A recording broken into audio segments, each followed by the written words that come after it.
সেই ছোট্টবেলা গ্রাম ছেড়ে শহরে এসেছি। শহরে থাকতে থাকতে এখন শহরের জীবনই ভালো লাগে, কিন্তু আজ কয়েকটা দিন গ্রামের বাড়িতে যাওয়ার জন্য মনটা কেমন কেমন করছে। কিন্তু সময় আর কোথায়, সারাদিন অফিস করে বাসায় ফিরতে ফিরতে অনেক দেরি হয়ে যায়। অফিস ছুটি নিয়ে যে বেড়াতে যাব তারও সুযোগ নেই। এমনিতেই বস আমার উপর রাগ করে আছে, কেননা ওই দিন একটা ভুল ফাইল সাবমিট করে ফেলেছি। এই তো গত 3 দিন আগে অফিসে গিয়ে বসের রুমে গিয়েছিলাম। এরপর যা হলো তা আপনারা নিজের চোখেই দেখে নিন। May I come in sir? হ্যাঁ, এসো। কি খবর রহিম সাহেব? কাজ না করে সাত সকালে আমার কেবিনে?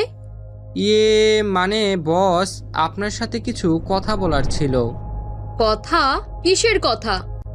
আসলে বস, মানে ইয়ে না করে কি বলবে বলো, না হলে কাজ করতে যাও।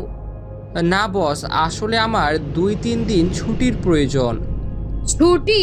রহিম সাহেব, এমনিতে ভুল ফাইল সাবমিট করে কোম্পানি লস করেছেন, আর এখন ছুটি?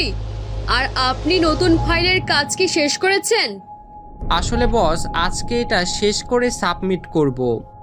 আচ্ছা ঠিক আছে, আবার ভালো করে সব দেখে নিবেন, তারপর সাবমিট করবেন, না হলে আবার কোম্পানি লসে পড়বে। আচ্ছা বস। বস ছুটি? রহিম সাহেব, আপনি আবার ছুটির কথা বলছেন? কোনো ছুটি হবে না, আপনি এখন যেতে পারেন। এরপর আমি বুক ভরা হতাশা নিয়ে বসের কেবিন থেকে ফিরে এলাম। অতপর নিজের কেবিনে বসে কাজ করতে লাগলাম। কাজ করতে করতে দুপুরের খাবার সময় যে কখন হয়ে গেল বুঝে উঠতেই পারিনি। হঠাৎ পাশে থাকা আমার কলিগ তামিম বলে উঠল, কি খবর রহিম সাহেব? আজ কি খাওয়া দাওয়া করবেন না? দুপুর হয়ে গেছে নাকি? আপনি তো দেখি বসের রুম থেকে বের হয়ে একেবারে কাজ পাগল হয়ে গেলেন। না, তেমন কিছু না। আসলে আপনি তো জানেন যে কিছুদিন আগে আমি একটা ভুল ফাইল সাবমিট করে ফেলেছি। এর ফলে কোম্পানি অনেক বড় লস হয়ে গেছে। তাই আর কি একটু মনোযোগ দিয়ে কাজ করছি। আর আজ বাসা থেকে খাবারও নিয়ে আসিনি। ও, কিন্তু আপনার তো ভুল ফাইল সাবমিট করার কথাটা, কিভাবে হলো? আসলে আমার ওই দিন শরীরটা খারাপ ছিল, তাই আমার সহকারী রফিককে বলেছিলাম যে ফাইলটা চেক করতে এবং সকালে উঠে আমি সাবমিট করব। আমি ঠিকই সাবমিট করেছি, কিন্তু ফাইল অন্যটা। রফিক ওই ফাইলের জায়গায় অন্য ফাইলের লিংক করে রেখেছিল। আমি আর চেক করি নাই। আসলে এরকম কিছু না। আচ্ছা চলুন দুইজনে মিলে আজ অফিস ক্যান্টিন থেকে খেয়ে আসি। চলেন। এরপর আমি আর তামিম সাহেব অফিস ক্যান্টিনে খেতে চলে গেলাম। কিন্তু অবাক করার বিষয় হলো, অফিস ক্যান্টিনে আমি আমার ছোটবেলার বন্ধু সাব্বিরকে দেখতে পেলাম। আমি আর তামিম সাহেব তখন টেবিলে বসে খাচ্ছিলাম। আমি বারবার সাব্বিরকেই দেখছিলাম, কিন্তু শিওর হতে পারছিলাম না যে সে আমার ছোটবেলার বন্ধু। এরপর আমি তাকে ডাক দিলাম, এই যে ভাই, শুনছেন? কাকে ডাকছেন? আমাকে? হ্যাঁ, আপনি একটু এদিকে আসবেন, আপনার সাথে কিছু কথা ছিল। আপনি কি লোকটাকে চেনেন নাকি? চেনা লাগছে তাই ডাকলাম।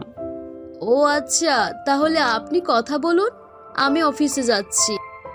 আচ্ছা ঠিক আছে, আপনি যান। হ্যাঁ বলুন, কি বলবেন? আপনার নাম কি সাব্বির? হ্যাঁ, আপনি কি করে জানলেন?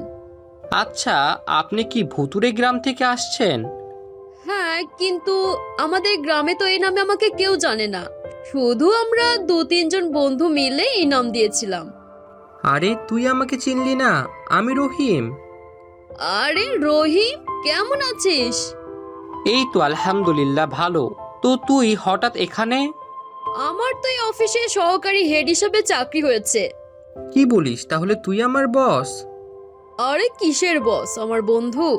আসলে আজকে জয়েন করেছি, কিছুক্ষণ পর সবার সাথে পরিচয় হওয়ার কথা ছিল, কিন্তু দেখ, তার আগে তুই আমাকে চিনে ফেললি। আরে তুই ভুলে যেতে পারিস, আমি কি আর ভুলতে পারি তোকে?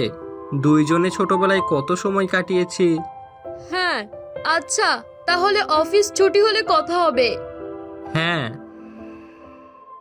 এরপর আমি আমার কেবিনে চলে গেলাম আর সাব্বির তার কেবিনে। অতপর অফিস ছুটি হওয়ার পর দুইজন একসাথ হলাম। তাকে জোর করতে লাগলাম আমার বাসায় যাওয়ার জন্য। তো অফিসের প্রথম দিন কেমন কাটলো? হ্যাঁ ভালো, তোদের অফিসটা অনেক সুন্দর, কিন্তু মনে হলো অফিসের হেড একটু বেশি রাগী। আচ্ছা, এসব বিষয় বাদ দে। 5টা বাজতে চললো, এখন বাসায় চল। কার বাসায়? কেন, আমার বাসায়। না না, আরেকদিন। তোর কথা নাকি আমি শুনবো? এতদিন পর দেখা আর তুই আমার বাসায় না গিয়েই চলে যাবি? এরপর আমি সাব্বিরকে জোর করে আমার বাসায় নিয়ে গেলাম। কি রে, তোর বাসা তো অনেক বড়, বিয়ে করেছিস নাকি? আরে সাব্বির, কি যে বলিস! আমার বাড়িওয়ালা অনেক ভালো, আমাকে নিজের ছেলের মতো আদর করে, তাই আমাকে এই বড় বাসাটাই থাকতে দিয়েছে। তাহলে বাড়িওয়ালাকে তুই কাবু করে ফেলেছিস। হা হা হা, আরে তুইও না। আচ্ছা, তুই বরং বাসাটা ঘুরে দেখ, আমি তোর জন্য খাবারের ব্যবস্থা করি, কেমন? এরপর আমি খাবার তৈরি করতে চলে যাই। অন্যদিকে সাব্বির আমার বাসাটা ঘুরে ঘুরে দেখতে লাগলো। হঠাৎ তার চোখ গেল আমার বেডরুমে টেবিলের উপরে রাখা কিছু ভুতুড়ে বইয়ের ওপর। এমন সময় আমি সাব্বিরকে ডেকে বললাম, সাব্বির, কি দেখছিস? বই? হ্যাঁ, তুই কি এখন ওই ভূত নিয়ে পড়ে আছিস নাকি? এই নে কফি। আর তুই তো জানিস আমি ভুতুড়ে বই পড়তে পছন্দ করি আর এসব নিয়ে গবেষণা করি। তাহলে তুই এখনো সে আগের রহিম রয়ে গেলি?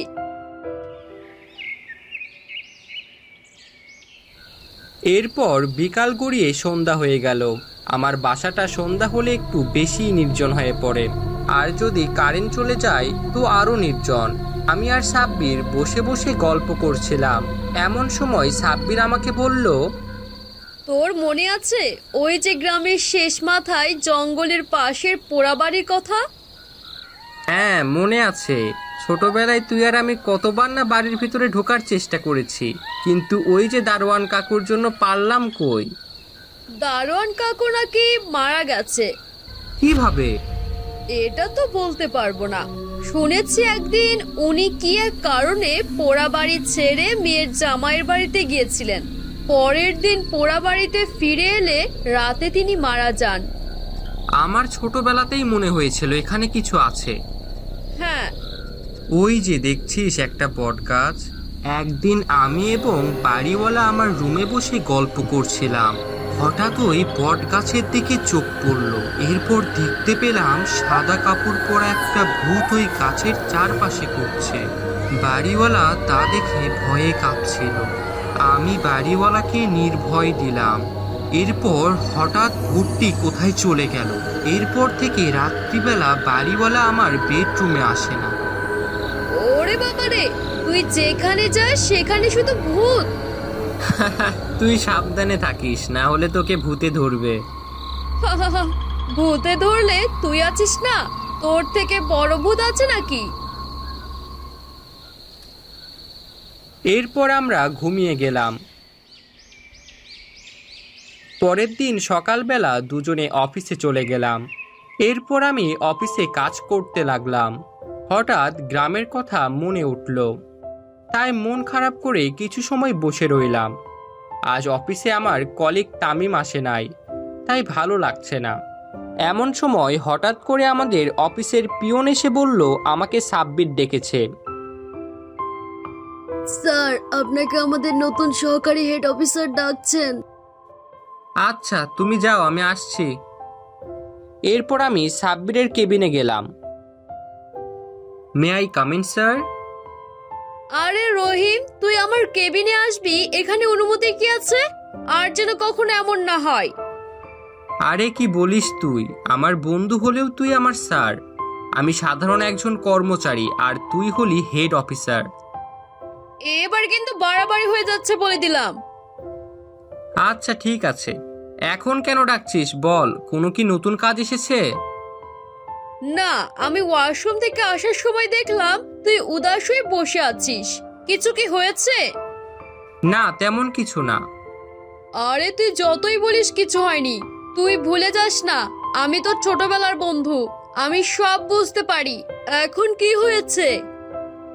আসলে বাবা মা মারা যাওয়ার পর তো শহরে চলে আসি। এরপর থেকে আজ 20-22টা বছর কেটে গেল, গ্রামে যাওয়া হয়নি। এই তো কিছুদিন গ্রামের কথা বড্ড মনে পড়ছে। তাহলে চল দুজনে মিলে ঘুরে আসি আমাদের ভুতুড়ে গ্রামে। তুই শহরে চলে আসার পর কিছুদিনের মাথায় আমার আব্বুর ট্রান্সফার হয়। সে সুবাদে একই বছর আমি শহরে চলে আসি, আর গ্রামে যাওয়া হয়নি।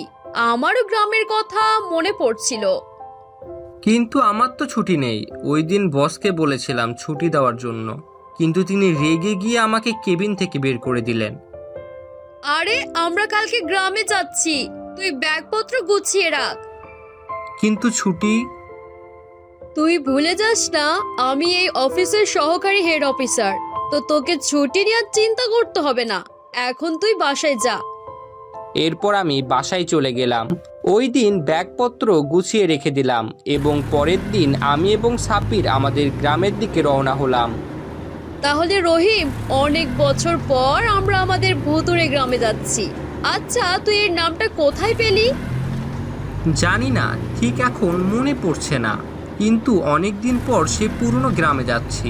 মনের মধ্যে ভালো লাগা অনুভব করছি। হ্যাঁ, ঠিক বলেছিস। এরপর গাড়ি চলতে লাগলো। প্রায় 5 ঘন্টা পর আমরা ভুতুড়ে গ্রামে পৌঁছালাম। গ্রামটা ঠিক আগের মতোই আছে, কিন্তু মানুষ তেমন নেই। চারদিকে গাছপালা, পুকুর একটু ভুতুড়ে ভুতুড়ে। এরপর আমরা গ্রামের সবুজ শ্যামল পথ পাড়ি দিয়ে আমরা দুজনে সাব্বিরদের বাড়িতে গেলাম। ওই জায়গায় কয়েকদিন থাকবো আমরা। সাব্বির, শহরের বড় বড় বাসা থেকে গ্রামের মাটির বাড়িগুলোতে অনেক শান্তি। তাই তো এই গ্রামের বাড়িগুলোতে ভূত বাস করে। হা হা হা। তুইও না, হা হা হা।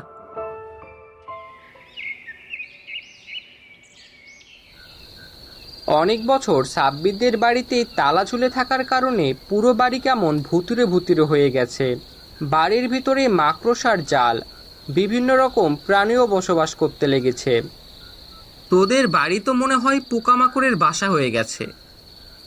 মানুষ না থাকলে তো পোকামাকড় থাকবেই। এরপর দুইজন মিলে বাড়িটা পরিষ্কার করে নিলাম। এরপর সন্ধ্যা হয়ে গেল। অন্ধকার রাতে গ্রাম ঘুরে দেখাটা অনেকটা যুদ্ধ করার মতো, কেননা গ্রামে রাত্রিবেলা অনেক ভূত, সাপ আর কত কি ঘুরে বেড়ায়।